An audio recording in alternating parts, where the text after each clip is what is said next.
Assalamualaikum warahmatullahi wabarakatuh. Saya akan mempresentasikan analisa manajemen kinerja dan penilaian kinerja. Saya Rebri Livia Zabul Kafi, NPM 397. Saya Alexander Hardi Yunanto, NPM 396. Saya Narendra Rizky Putra Kurniawan, NPM 409. Saya Muhammad Irfan Jakuswanto, NPM 407. Saya Raditya Karnata Prayoga, NPM 388. Lalu di sini izinkan saya membaca pendahuluan dari PPT ini. Dalam era globalisasi ini, perkembangan teknologi melaju sangat pesat. Perusahaan dituntut untuk terus berinovasi dan meningkatkan kinerja agar tetap bertahan dan bersaing di pasar. Seperti contohnya PT Pos Indonesia sebagai BUMN yang bergerak di bidang layanan pos dan logistik, menghadapi tantangan yang sama terutama dari kompetitor dari swasta.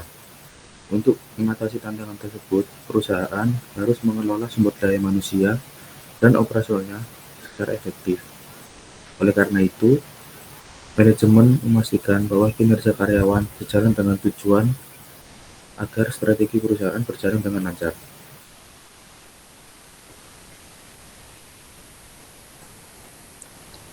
Makalah ini membahas 3 pokok permasalahan utama, yaitu 1. Bagaimana penerapan manajemen kinerja di PT Pos Indonesia. Menjelaskan bagaimana PT Pos Indonesia menetapkan tujuan strategis. 2. Bagaimana sistem penilaian kinerja yang digunakan di PT Pos Indonesia. Membahas metode penilaian seperti KPI, penilaian 360 derajat, dan evaluasi berbasis kompetensi. Yang ketiga, apa saja kelebihan dan kekurangan dari sistem manajemen dan penilaian kinerja tersebut. Mengkaji aspek positif seperti objektivitas, transparansi, dan pengembangan karyawan. Tujuan penelitian ini adalah untuk menganalisis penerapan manajemen kinerja di PT Pos Indonesia, mengkaji sistem penilaian kinerja yang diterapkan, serta mengidentifikasi kelebihan dan kekurangan dari sistem tersebut. Oke, selanjutnya ada landasan teori.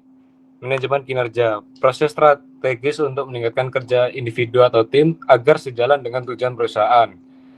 Lalu selanjutnya ada penilaian kinerja, evaluasi formal terhadap hasil kerja dan perilaku karyawan untuk pengambilan keputusan SDM. Untuk selanjutnya yaitu pembahasan di penerapan di PT Pos Indonesia. Terdapat yang pertama yaitu KPI digunakan untuk mengukur kinerja setiap individu dan unit kerja. Dan yang kedua yaitu penilaian dilakukan rutin dengan metode KPI 360 derajat dan evaluasi kompetisi. Kelebihannya yaitu objektif, mendukung perkembangan karyawan, meningkatkan motivasi dan keputusan yang adil. Kekurangannya yaitu resiko bias, sulit menetapkan KPI, tepat keterbatasan teknologi, dan fokus berlebih pada individu.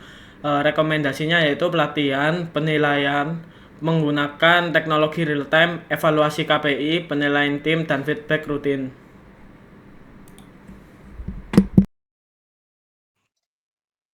Yang terakhir yaitu penutup, yaitu sistem manajemen dan penilaian kinerja di PT Pos cukup efektif namun masih perlu diperbaikan. Perusahaan disarankan memperkuat pelatihan, teknologi, serta menyeimbangkan antara penilaian individu dan tim.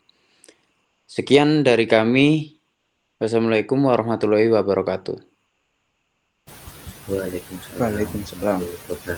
Waalaikumsalam. Kawan dan kawan. Wis wae turu. Sik, lho asli. Kerekam tagak yo.